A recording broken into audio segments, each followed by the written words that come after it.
Happy 姐妹，歡迎他報送喝茶。左側開門。哎，市长啊，你也是跟我一样打进来市政府工作啊？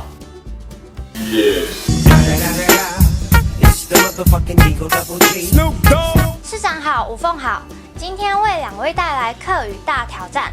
首先，先来个客语捷运站名大抢答。来喽，注意听喽。第一题，台北一浪一寺廟。Vuan, enye tuwe ugbem osas. 庙会，龙山寺那边。答对了。第二题，东门。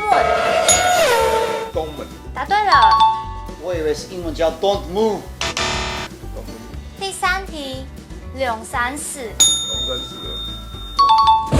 长也太厉害了吧！不过吴凤也不要气馁哦。接下来我们邀请到一位客语达人来好好教教两位。哎，哦，这不是我们市长的柯妈妈吗？柯妈妈的客语小学堂就要开始喽。第一题，抹茶。我这个知道喽，抹茶是一种饮料，非常的好喝哦。茶就是讲抹茶啦。对啦，抹茶就是没差的意思。第二题，像奶奶。不好意思哦。这个题目有没有出错？就是很漂亮的意思。哦，哦，原来叫奶奶是漂亮的意思啊。那么第三题，买一斤卵，卖来乱来。买一斤蛋。哦，它也是可以哦。哎，柯妈妈哦，可以就是这么多有趣。那下次哦，我可以跟你学多一点，啊，再挑战我们的柯市长。谢谢柯妈妈今天带来3句有趣的客语教学。你客家音哦。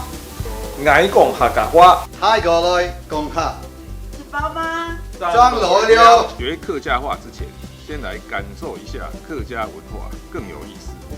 10月20到10月21可以参加2018台北客家艺民嘉年华。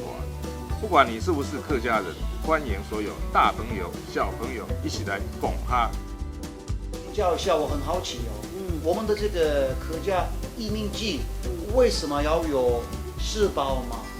因为艺民季已经有30年了，请大家一起来参加，所以客套的意思就是你们吃饱吗？啊，这开心快乐的意思，让大家觉得就是吃饱饱的意思嘛，对，分享哦。对对对，我懂了，西蒙尼。因为呢。